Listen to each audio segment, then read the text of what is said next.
Hello and welcome to the Growing Green podcast. Your host, Jeremiah Jennings, is the owner of Growing Green Landscapes in Birmingham, Alabama, and has a passion for growing the entrepreneurship community for those who are young in business. Being a business owner isn't easy, especially in the early years, and that's why in this show we dive into a wide range of topics covering all the challenges small business owners deal with.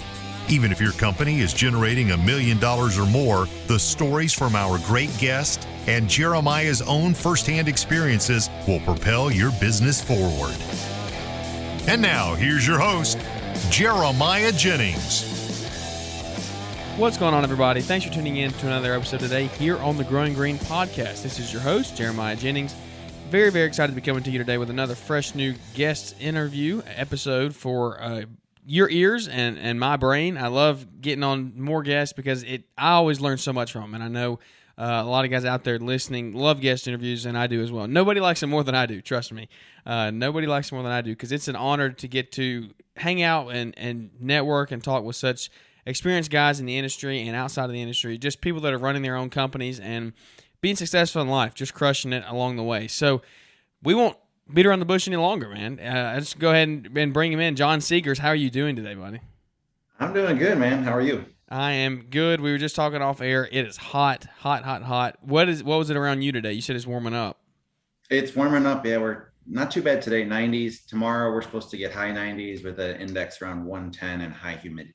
Yeah, that sounds about like me, for real. That's and the whole. I've gone on this rant before, but I'm a big I don't know, not fan, but my proposition is if it's the heat index is 103, that's what the temperature is. Screw that 95 degrees and it feels like 103. if it feels like 103, that's what should be on the thermometer. That is what it feels like. So that should be the real temperature. Yeah, when I pulled the trucks out of the shop this morning and all the wheels are getting all full of humid and stuff like that, just because the temperature change, I'm like, man, it's going to be a good day. Yeah. So you have a lot of humidity where y'all are too? No, not too bad. Nothing like you guys down in Alabama, right? Yes. Yeah, Alabama, yeah. It's crazy. No, we get our spells. We've been doing really good, but I think we're going to break some records tomorrow. And honestly, it'll probably be an easy day for us. We usually cut it a little bit after lunch, and we'll wait for warmer weather. You can't do much planting and stuff like that this time. Yeah, our plantings are starting to slow down. Try not to do too much sod right now either. Right now, so it's 6:10 when we're recording this in the evening. Feels like 101 and with 57% humidity. So it is definitely warming up. And I know guys all across the country are doing that. Our guys out in California, Luke and Mark McGuire, and all them out there, they deal with 105, 110 all the time. So they are no stranger to that. But John, man, we got to meet at Hype House this year. It was really cool. Yeah. We kind of changed days. You were leaving as I got there, but ended up you had a little snowstorm, so we got to hang out a little longer than we were expecting. But it was really cool getting to meet you. We didn't get to do a podcast down there because, like I said, we were just kind of crossing paths. But I was very interested in you and your company and what you have going on there with Signature Landscapes. So tell us a little bit about yourself and the company and kind of how you started and just how you've grown. Sure. I grew up in the landscape industry. That was my summer work. More on the planting side. Love geometry, love hardscape, love everything about bricks. They don't die. And wanted to push more into that field. The plants were always, a disease, or the customers weren't treating them right. And it just wasn't interesting me that much. So I went to work at one of the largest suppliers in our area. One of the largest Unilock dealers in our area. Learned a bunch of stuff over 2 years, was assistant to the general manager over there. Just tried to soak up as much knowledge as I could. There was no Hardscape Academy back then. There was no, there were some Unilock pamphlets that kind of teach you how to spread sand over grade 8, but there wasn't much in the paver world for education. So I've sucked it up over there. And then in 2010, I bought a house, got married, and started a business. Wow, so you've been at this a while then, 12 years on your own? Yeah. This is year 12? Yeah. Started off doing pretty much everything post-recession, anything to make a buck. Yeah. Specialized in 2015, where we gave up the the pruning, the fertilization, the lawn maintenance, that kind of stuff, and just tried to go into more of the design build lane, Mm. and been in that lane ever since. So you started mowing and doing all the typical landscape stuff. Yeah, one day a week, Thursdays, that was our mow day. And it was honestly a day for me to get in the office and the guys to do some more routine work, so that I could focus on getting more install jobs. Yeah. So you say for the guys to do the more routine work and stuff. How quickly did you turn into, running employees and them getting out on their own and stuff like that? That's a good question. What were the dates there? I would say a couple of years into it, I started going through an employee cycle. Let's say 2010. I would say 2013, 2015, maybe even 16. Those 3 years, it was anybody home from college, a lot of employee rotation, and it was very frustrating. It wasn't until I think 2016 when I got my current foreman, and once I had a good employee base and a growing employee base, that's when I was able to scale a little bit more. Yeah. It takes a lot out of you to constantly be worried whether or not your guys are going to show up. And while that's still a worry today, it's a 1% worry, where, coming in on Monday morning when you were 50-50, you'd have help. That can be stressful. So you're not focusing on growing the business or making the business better. You're focusing on today. Yeah. Just getting the work done. Yeah. So once that worry diminished, because it never goes away, but once that worry diminished, then I was able to focus more on getting the work and getting the work done with a trained team behind me. How do you think you navigated those waters correctly or incorrectly? Those years of cycling through employees. What do you think some reasons are for that? Was it just they just didn't want to stay? Do you think it was anything on your end that you said you think you could do better, or what did you do to change to end up? You had a foreman since 2016, so what, 6 years now?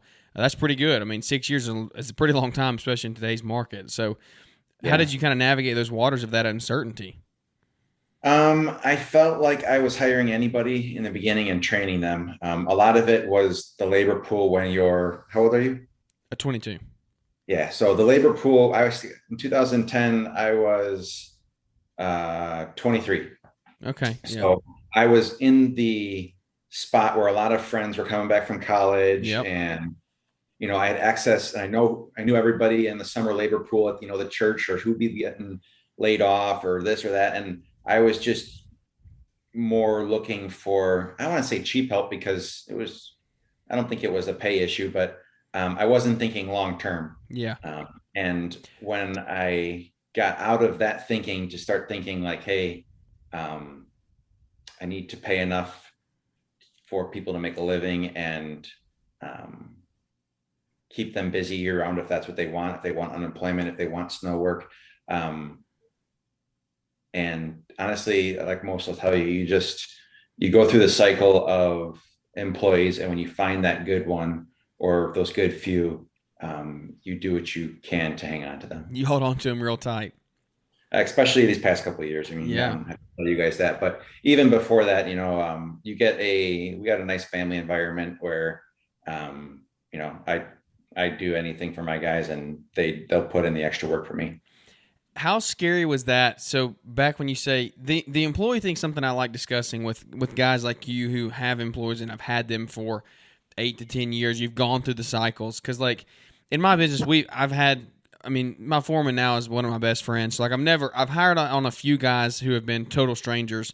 They didn't end up working out. So like I haven't gone through all this stuff, and I think there's a lot of guys out there who listen to the show that are young in business. They're to that point where they're wanting to hire, and they want to grow the company. They want to get out of the everyday stuff and work on the business and not just in the business. And these are all things that it sounds like you've gone through, and you just hit on it very quickly there. But I think it's a point that we could kind of dive into a little deeper of what did you have a brain shift or something to when you started thinking more long term? Because that's a scary thing when you go from like, I just need to hire a dude in college to work through the summer and I don't have to pay him through the winter, as opposed to, hey, I need long term help and like these long-term help, the guys that are working for me, they're going to have families, they're going to have bills, they're going to have utilities, things that have to be paid through the winter. So like because that's something that I'm even dealing with now of like trying to bring my guy on full time for year round, like keep him long term. That's scary stuff because you're like, how am I going to do this 12 months out of the year? Yeah. Yeah. Especially in our environment with the off season and the snow. Yeah. It's pretty common for people to get laid off, but you can still work a minimal amount of hours without it affecting your unemployment. So making sure that if the guys want that, they can still have it. That way they get their unemployment. And I forget what it is, but let's say it's 12 hours a week and it doesn't mess with their unemployment. Yeah. Well, that's an extra 12 hours a week. So if it's coming in for 2 6-hour days to, I don't know, wash trucks after a snowstorm or do something, all those little things help. Making sure that my guys' needs are met, similar to, I know Andy's been talking, Andy Mulder talks about it a lot about buying lunch on Fridays. That's something that's a big thing. I've been doing for years because it just something extra. If a guy shows up with a flat tire on his car at work, like, hey, leave me your keys while you're at work. We're going to get this taken care of and make sure when you get back here, you got either air in your tire or a new tire, whatever it is, like, just making sure that their needs are met. As for the long term, I think you just need to get out of a lot of the conversations I was having at the Hype House with CNI services was just amazed by how the labor pool that he has. Yeah, I don't know if you had a chance to interview him or not. But I'm working on him. He keeps saying he's going to do it, and then he won't reply to me for like a month. And then I'll text him, and he'll reply in 5 minutes, and then it'll be another month. So he's busy. Yeah. He's growing a big company up there. I'm amazed by how, he shared a little bit about his business and how he's able to, even fly friends in that are going to out-of-state schools and just utilizing this untapped college labor force that we're all looking for right now. Young people to train. But I think that's, in my experience, a little bit short-term thinking. Like my foreman, he's got to be 50. So he's got 20 years on me. Yeah. There isn't a science or a rhyme or a reason. It's just when you find that person, you hold on to them. Yeah. Did you have struggles like hiring somebody that was older than you and like kind of being their boss or anything like that? Because that's a dynamic that I've also never gone through. And I know a lot of guys out there that kind of scares them as well, because if you're 19 or 20 starting a lawn care business and you're really doing it the right way and you're listening to podcasts, you're self-educating, you're working on the business from day one, and you try to hire a 35-year-old, I mean, there's got to be some issues that have you ever had any issues with that? And if you have, what are some of those experiences? I don't think so. I have the leadership style where I direct what I think we should do and I ask for opinion. And then I make a decision. So I'm always listening.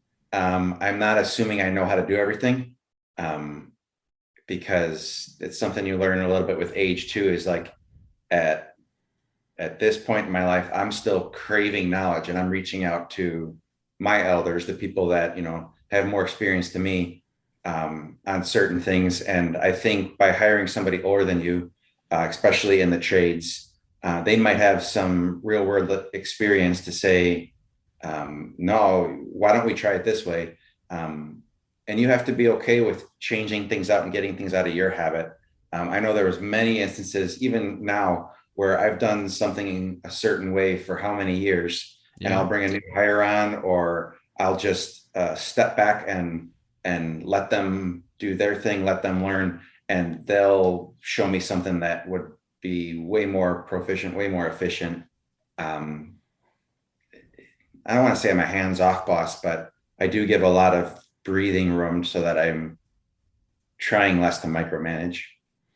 Have you had, so I guess getting into the design build type thing, that's something that, I don't know, it's interesting when it comes to employees, because like, I don't know if there is less things to mess up. I mean, I don't feel like you're going to break as many things, but like you're running heavy equipment, have you had an employee break anything serious or anything like that? Like as you've delegated along the way and kind of gotten out of the field, have you had any trials of like, wow, okay, they really messed up today. How am I going to fix this?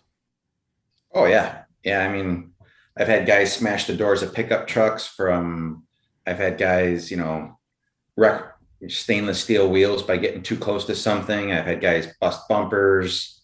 I've had guys break sideboards. I mean, it's all stuff, but you know who breaks the most amount of stuff in my company? You. Me. Yeah. Yeah. And they look at me like I'm crazy because I go, 110% when I'm on site and push, push, push. And, they realize, and they can teach me this, is that, it slow down. Yeah. Just take it easy. Like, we're going to get the job done. There's no need to get rammy. And, now we're breaking $50,000 trucks or, know the machine's limit, know the truck's limits. But yeah, I think everybody breaks stuff. How do you handle that? Because that's something that bringing on employees, that's something you're going to run into. How do you deal with that in your business as the business owner? I eat it. Yeah. Okay. I like that. That's what we do most of the time. I may make a joke. I may make a reference to be like, "Ooh, that one's going to hurt out of your check," or this like that. It never happens. Yeah. There's a difference between a mistake, an accident, and negligence. If it's a common occurrence, is it a fireable offense? Yeah. I shouldn't say that. Do you even fire people nowadays? Yeah. But is it a fireable offense? Is it, this has happened before? Is it a stern talking to? Is it like, hey, this has happened twice. The third time, it's going to have a consequence. But luckily, I haven't had anything more than, a mistake or a learning experience. Yeah. Somebody didn't know how this worked or the best way to do that and caused a break, or they didn't follow directions. And then, obviously something happened and they learn from that mistake and hopefully don't do it again. Yeah. So just typical growing pains of employees and bringing them on and things like that. Yeah. I haven't had, knock on wood, any sort of like formal accidents. I've had blowout tires because, tire pressure was ignored. I've had stuff like that, but not anything more than normal. Yeah. Nothing too crazy. So you said y'all do mainly design build now, and I want to hear. Actually, I'm actually kind of excited for this because I honestly don't know. Let me rack my brain really quickly. I don't think I've had a hardscaper on the show yet, like a full-time hardscaper. So this is something that I talk about a pretty good bit. First. Yeah, I think you are the first. I've been working on Josh Sutton as well, but crazy busy. So maybe I'll get him together in the trades here in a couple weeks. But scheduling. This is something that I want to hear your opinion on and how you go about it. So we've obviously been working the last 5 years, 5 to 8 years, probably since you've been in business.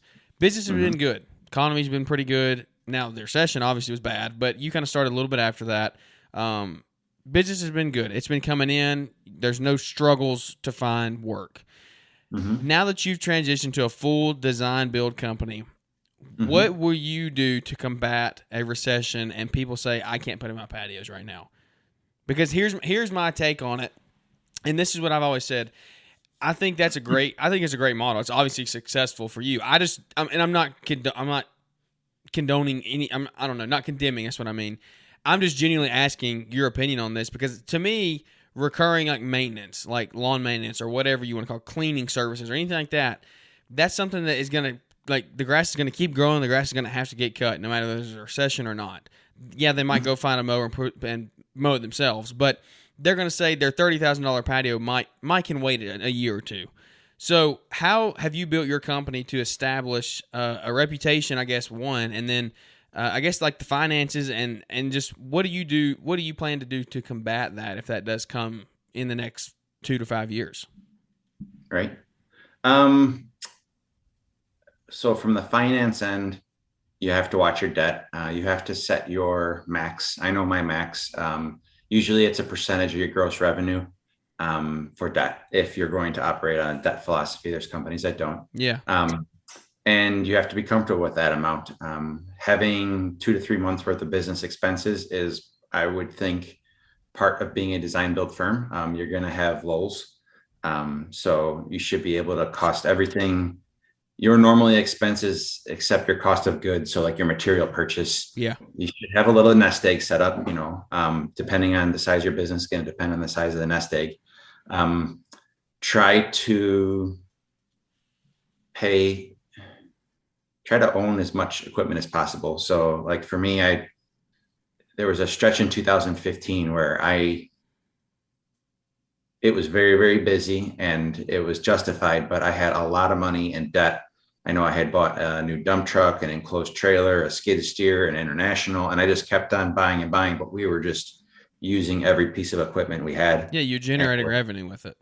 Yeah, and there's different ways to look at that, to say like a loan payment is almost like rent, but whatever. But the gist of it is now it's tightened. If you feel a recession is coming, it would be time to tighten the reins a little bit, to go through the shelves a little bit and see what is needed, what is not. The market's still high on equipment, so it's a good time to purge, I think, this year, to be like, hey, you know what, if we're not using that piece of equipment or that piece of equipment, it's a good time to sell it.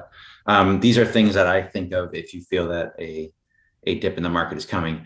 Is there a business that's recession proof? I mean, I would say the lawn maintenance industry is a little bit more recession proof than the middle to high end paver installation market. Yeah. But in the same respect, the lawn maintenance industry has a lower profit margin, generally speaking. Oh, 100%. No offense taken. I totally agree with you. And that's why I wanted to hear your opinion on it. Like, I'm not saying it's a bad way to run a business. I'm just curious to hear what your plan is, because I always think to myself, what are they going to do when they say my $30,000 patio can wait? That's genuinely all I'm asking there. Yeah. So you're just making more profit on those bigger jobs, so you don't have to do as many. Exactly. So, but in the same respect, if I was in the lawn maintenance industry and a recession was looming, the lawn maintenance industry has a low startup cost. So I'm sure you felt this in the past, where it gets inundated with new startups, and 100%. Now the market's getting cut even more. Yeah. So if I'm slow and I need something to do, you could get into that. Yeah, I could easily get into. And when you look at the overhead of a design build business and what it would cost to get a trailer and lawnmowers, like you can always go back to your roots, and get back into it. But I think business is just an ever spinning wheel. I'm constantly reinventing what we do to keep people busy. I mean, if it's going to be site work on site and small excavation work, plumbing work, I mean, there's so many facets once you get into the design build industry that you become familiar with: electrical, plumbing, trenching, water management, all these little nuances, so that maybe like a call that I get and I often disregard is water management work. So we have a lot of people in our area with collecting water in their backyards, or that need drainage systems, and that's always like a job that's been frowned upon. There's different avenues. It's just an ever long-winded answer. It's an ever revolving wheel, and you constantly need to, be adjusting your business philosophy. Your brain never stops as a business owner. It blows my mind. Like you literally let into sleep at night and you're always thinking about something. Yeah. Like, it's just part of it, I guess. So it's a joy, though. It's fun. It's an honor to be able to be a business owner. I think that's something that you need to not take for granted. There's a lot of work that goes into it, but it's very rewarding, and it's worth it. It's worth it in the long run. One of the things I talked about a lot at the Hype House, because it was the middle of winter and we talked about it, was snow and how that market was changing. So here's a perfect example of, things evolving. So going fall 2021, tires went up 30-40%. Fuel, we thought fuel was expensive. Yeah, we thought it was getting high then. We thought it was getting high. And then everybody went back to work because all the government, whatever it is, stimulus, the money that stimulus ran out. So people started going back to work, and there was less available temporary labor for snow operations. And it got to the point where, we our costs kept on going up. Our contract rate wasn't going up at all, and we couldn't find help. So we switched gears and we went into equipment rentals, and totally got away from, we were running 14 pieces of equipment during snow operations to running one and leasing out our equipment. And you're like, I never would have thought of something like that, but I was presented with a problem and I found a solution. Yeah. That solution ended up being more worthwhile than operating machines. So it worked out great. But if a recession comes, we're going to come up with a solution to stay busy. Yes, and snow is a great thing. Like, I'm jealous because the snow is going to be plowed no matter what, recession or not. Like, I guess at the end of the day, if they want the grass to get tall, the grass can get tall. But snow's got to be plowed because they got to get to work every day. So that is a pretty recession-proof business, I feel like, in and of itself, especially when you get into commercial work and things like that. And the cool thing for you is you could get right back into it and not lease it. Like, if you needed to do it in-house to keep your guys busy, you could not rent those out. So you have a really good option there to get back into it. So did it free? How much time did your guys enjoy not having to go out and do it? Yeah, my guys really actually don't enjoy doing snow plowing at all. They were mainly brought in as temporary help. They enjoy their off season and their unemployment. So how does unemployment work for, like, this is such a young and business question, but I think other guys out there probably want to know this. How do you do unemployment, like, through the winter and stuff for your employees? Because that's a real thing. Yeah, state unemployment. So it's something you file for through the state after you've been off for a certain amount of time. I don't know, maybe it's 10 days, something like that. Yep. And you as an employer are given an unemployment rate. So depending on how often you lay people off, will determine what your rate is. Somebody like me who lays people off every year, I am the max rate. I forget what that rate is, but I'm the max. So it's built into my overhead. It's calculated. It's a tax that I pay every paycheck on my guy's paycheck. Yes. And it goes to state unemployment. So that when the guys go for unemployment, let's say I lay them off November 24 and then December 1st, they qualify for unemployment. The state takes a certain amount, a percentage of what you would normally make and sends that to you as unemployment. And they usually do it bi-weekly in Illinois. So the guys are they're not getting what they would normally get. A full paycheck.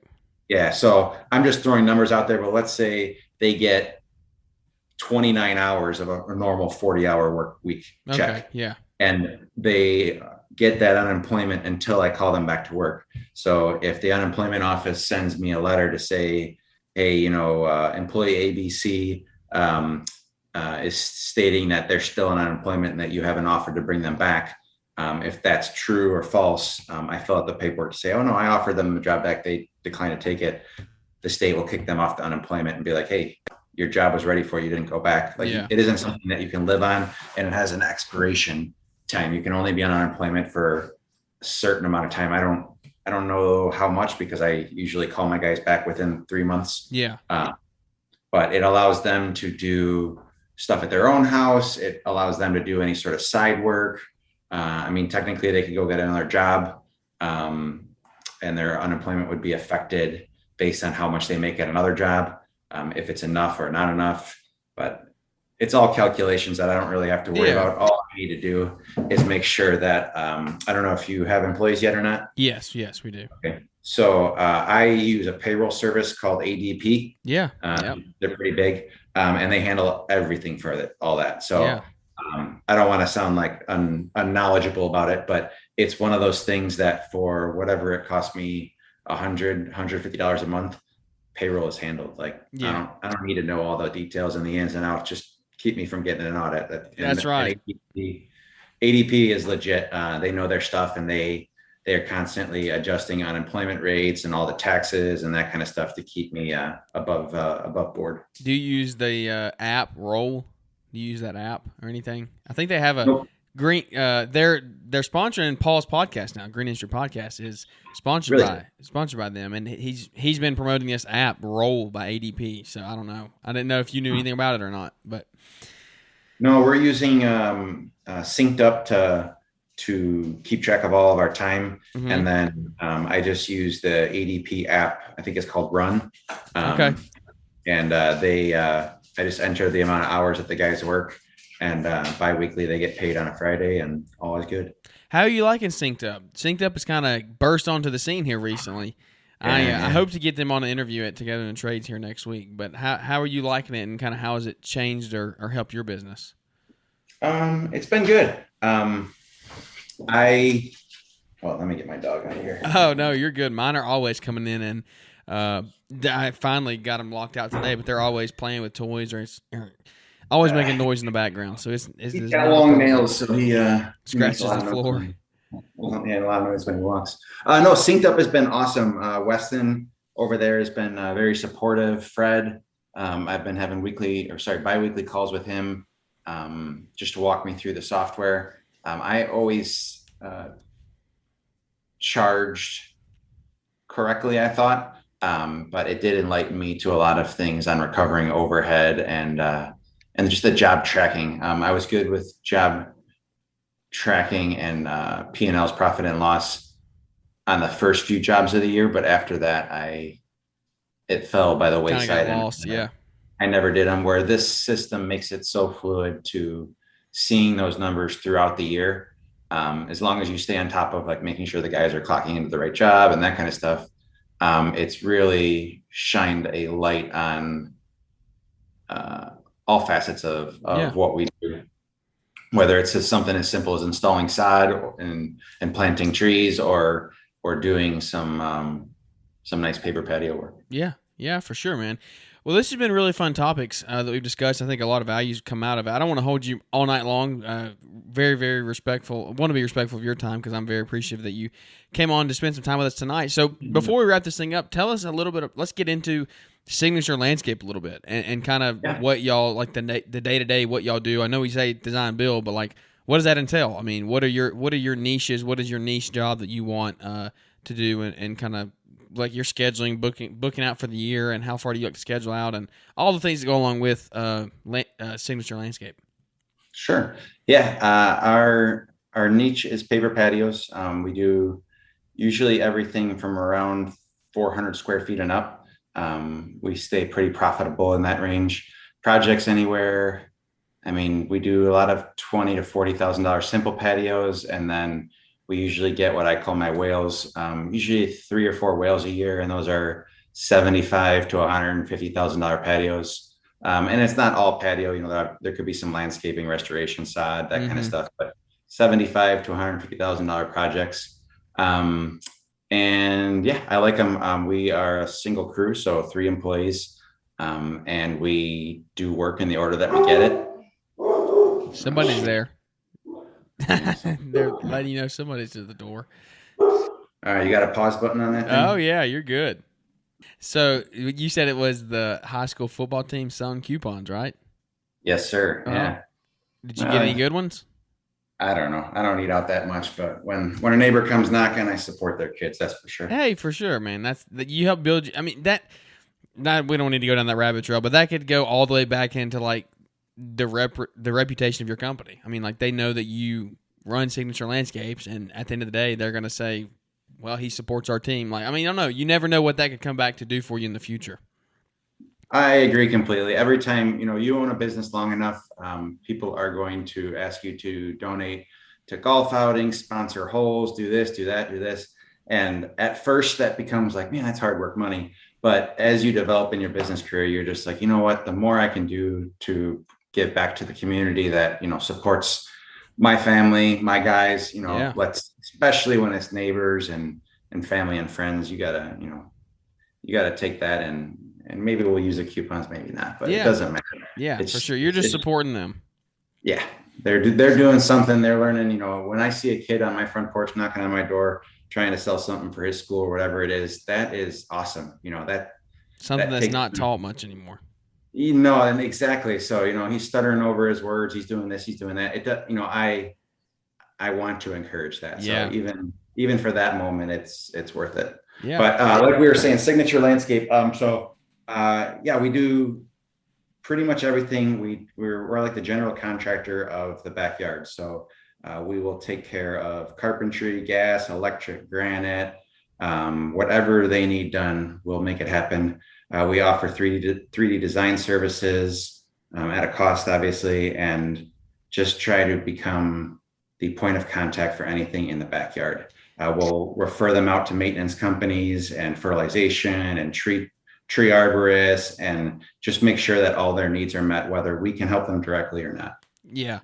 Do you, now, I know you're just saying backyard because like that's where you typically work.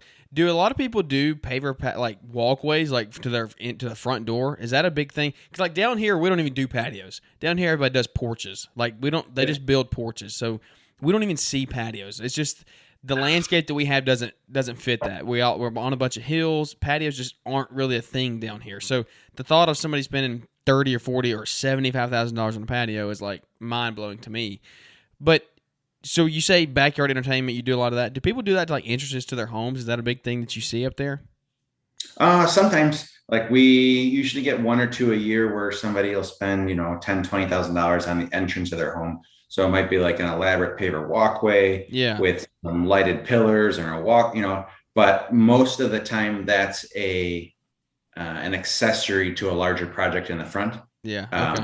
Okay. An accessory to a larger project in the backyard. Yeah. Where they're like, hey man, the backyard is beautiful. You did this, this, and this, and this. And we got this boring, builder special concrete walkway that just goes like the shortest distance from our driveway to our front door. Like we'd really like to open it up and do something cool in the front. Yeah. Usually that's done after the back. And I have noticed that in my travels, down south in Tennessee, like, it's crazy how you get south of the Mason-Dixon and everybody's more into like front porch living. Oh yeah. Everybody has a nice front porch. Yeah. North of the Mason-Dixon, it seems like everybody's like, no, we don't want people to know we're outside. We're hidden in our backyard with a bunch of private plants and, watching the sports games or entertaining, and they spend nothing on the front. Yeah. So that's funny. A lot of the more modern homes that are coming up down here where we are, they're doing nice back. That's kind of working its way down here. The properties that we do have that are flat, it has worked its way where they're putting in big stone fireplaces and things like that, and making a nice outdoor back side of the house area. So it's intriguing to me. I mean, that's when I build my house, I want to have a very nice living area outside. Have you done something real cool at y'all's place, or do you just take everybody else's?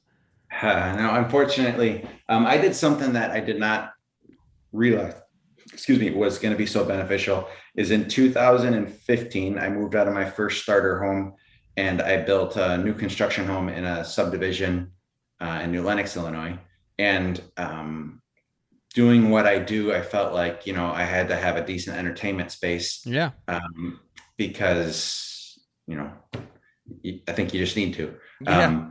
So I started building my own in my backyard, and I was one of the first few in my subdivision.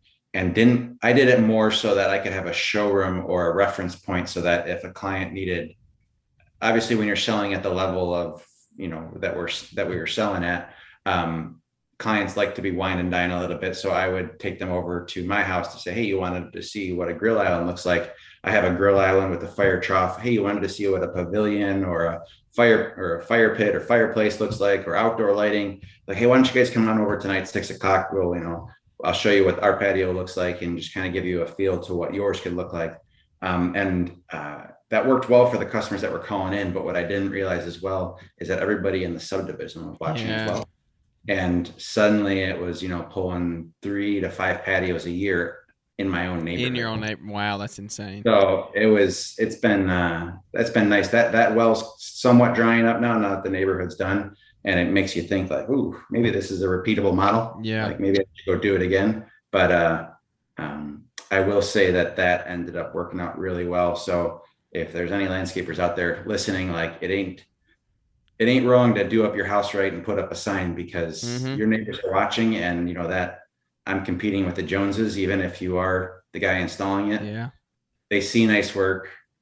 They go on their walks with their kids or their wife, and good work sells. One thing that I tend to see up in y'all's area is, like in your neighborhood, can y'all have privacy fences? Not in my neighborhood. You can only have black aluminum fences that you can see through. Yeah. Yeah. See, that's something that down here, it makes me so mad, because I wish that was because I think that's why backyard patios are so big near you, is because that's what everybody sees when they go outside on their back deck to hang out. Like they see everybody, like you said, keep up with the Joneses. They see somebody else's nice patio, so they want their own nice patio. Down here, we have so many privacy fences. Everybody's got their, like you said, you have nice front porch, decent front porch, but then your backyard has got privacy fences around it, so nobody else can see it. So nobody's going to go spend $40,000 for a patio that nobody else can see. So that is one thing that I think is a downfall on our end of things, is that we have privacy fences everywhere. Which we have privacy fences too, but it depends on the subdivision. So the subdivisions around us, the HOAs can be a little bit demanding, but some of their thinking does have some sense in that they want all the fences to match, So like if you're the last one in the subdivision and you have a white, a green, and a red fence in your backyard, they're like, that's not cool. Yep. So they'll set laws in place to be like, hey, you can do black aluminum or white privacy, just to. Oh yeah, that white. I like that white vinyl. Yep, they'll just do that, or they'll be like, oh no, we don't want cedar fences anymore because they fall into disrepair and people don't stain them and they look blah blah blah. And that's what we run into down here so bad, is they throw up these cookie cutter neighborhoods, and then they throw up like you're saying, the wood fences that the renters or whoever, the big companies that own the rental houses, they're not going to go get them stained. They're not going to take care of them properly. The gates are falling off the hinges in 2 years, and so it just hurts everything. Hurts property values, hurts all that stuff. But it's part of it. I guess you live and you learn. But I love y'all's model up there for sure. I'm jealous of it. Yeah, I never heard of somebody being jealous of Illinois, but I'll take it. What is there not to be jealous of? What is your bad about it? Illinois is horrible, man. Why? Taxes. Every time I post so something, economics. Everybody from Indiana, Ohio is like, you have an inspection for what? You have this inspection, that inspection? Yeah, I saw your grade inspection. Is that something that is common everywhere, or is that just in y'all's?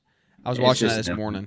It's just an Illinois thing. So like we have, I had some contractors in Indiana reaching out like, dude, you got to get out of Illinois and come by us. There's not half of these inspections. Yeah. It slows design build work up. So if you have an inspection after everything you do and they want 48 to 72 hours lead time before they can inspect it, you're doing something like excavating a patio base and then scheduling an excavation inspection 72 hours later. Yeah. So you're like, no, I want to install the base. Like, no, you can't do that. We have to inspect to make sure you dug deep enough. Oh, that's ridiculous. So then I put my base in. You're like, wait a minute, I want to lay pavers. No, you have to schedule a base inspection to make sure that you put enough base in. And then once that's passed, then we'll let you lay paver. It's just a scheduling nightmare. So if you work in maybe a little bit of Southern Illinois or a less municipal moderated area, there's less inspections and less lag time from projects being completed. I got one final employee question. Did you hire guys who knew how to do everything, or did you yourself know how to do everything and then you taught your employees?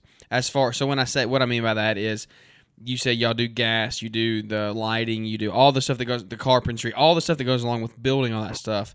Did you learn how to do all that yourself and you hired guys on and trained them, or did you hire employees, paid them a premium because they knew how to do all that stuff?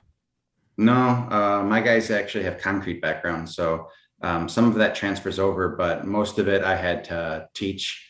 So you knew most of it yourself and then you trained them? You just you're forced to learn. So, yeah, I guess that's true. You go to so much training, any training that you can get, any education that you can suck in. I want to say when I started, it was a lot harder because there wasn't as many resources as there are now. Yeah. Maybe there's too many resources now and you can just get overeducated and more confused because there's so many different installation methods. But I had to pick it up. What I find that I do often with the general contracting world is I'll subcontract something out, like the carpentry of a pergola, or I'll subcontract the installation of a gas line. And if you subcontract it for 3, 4, 5, 6 times, you're getting a feel to the installation process, and you're asking questions and you're, learning a little bit here and there, so that at some point down the line or soon, the idea is to take that into underneath your own belt if it's profitable. If it's not profitable, if installing gas lines is at a 20% discount to installing pavers, let the gas line guy install the gas lines. But if carpentry is a got more of a profit margin than installing pavers. Well, let's try not to subcontract as much carpentry and throw that into our work scope for the higher profit margins. It's just knowing what you're good at, what you're efficient at, and what you're not, and then balancing your workload. If you have 14 weeks worth of workload, subcontract more. If you have 4 weeks worth of workload, subcontract less. And just balancing that. And then obviously balancing your work life. I mean, you're getting into it. I think you shared with me when we were into the hype house that you guys were expecting, right? Yes. Yep. Expecting. Yeah, so, about 3 months now. Getting close. Yeah. So you'll learn that too. I mean, pretty soon it'll become to balancing the home life with all of that stuff. And that's the real game. Like, I can give you as many business tricks and stuff that I've learned, but it all doesn't make sense if you can't balance the home life. Yeah. Do you have kids? 4 daughters. 4 daughters. Are y'all done? Or are you going to try for a boy? No, I'm done. 4 daughters. I'm done. Did you want a boy, or are you happy with 4 girls? I mean, obviously you're happy with 4 girls, but. Yeah, no, I love my girls. I think I'm very blessed with my girls. I don't know if I could, I have a few nephews, and the energy level is a lot different with boys. Yeah. Girl dad all the way. I'm 100% a girl dad, and I love it. So no regrets. No, not That's awesome, man. Well, I think I know the answer, but our final question for all of our guests is, what is your why? And I think I probably know, but I like hearing everybody's different answer, because everybody, even if it's the same answer, it's a different meaning to them and to their personal lives and their business. So what is your why? Depends on what stage you got me in. I mean, I love what I do, but it wasn't until, and I'll give you this advice, it probably won't mean much to you right now, but it will later on, it wasn't until somebody said to me that you have 16 summers with your kids that my shift happened. My twin daughters are 9. So to know that I got 7 summers left with them before they kind of go off and do their own thing, whatever it is, that's my new why. So I had a big shift about 12 to 18 months ago where where previous to that, I was living to work. Now I'm working to live. So anything I can do to get to delegate or subcontract, still make a living, but get home and go on more camping trips and take more vacations and enjoy time with my family. That's what I've earned for the past 12 years of hustling. So while I still hustle every day, you can see that's evident on Instagram and what I do, but that I've had this paradigm shift. So to answer your question is I'm working to live. So I want to go camping. I want to have life experiences outside of work. Yeah, that's awesome, man. Well, where can everybody find you at on Instagram if they want to go catch up with you, maybe ask you some questions or anything like that? Just follow your work. Yeah, so find me at Signature Landscape Corp.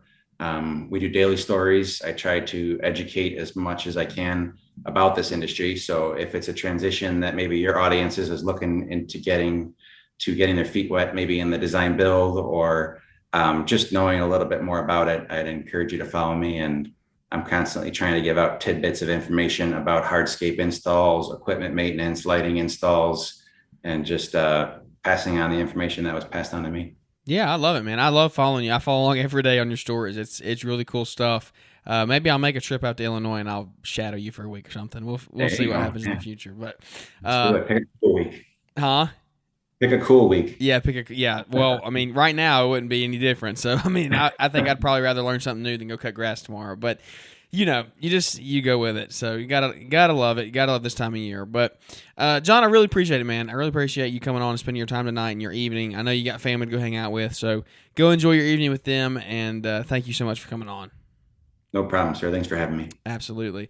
Well, guys, thank you for tuning in to the show today. If you did enjoy it, would you leave us a rating and review? Those really do help us and boost us in the rankings on Apple, so we can get the show out there to a greater audience, and we can just grow and make a bigger impact in the community and help business owners take their businesses and their lives to the next level. So without any further ado, that's going to wrap this one up, and we'll catch up with everybody here on the next episode. Thanks for tuning in to the Growing Green podcast. It is an honor to have you listening, and we hope you receive valuable advice to help take your business to the next level. Don't forget to follow the podcast so you'll be notified when our next episode drops.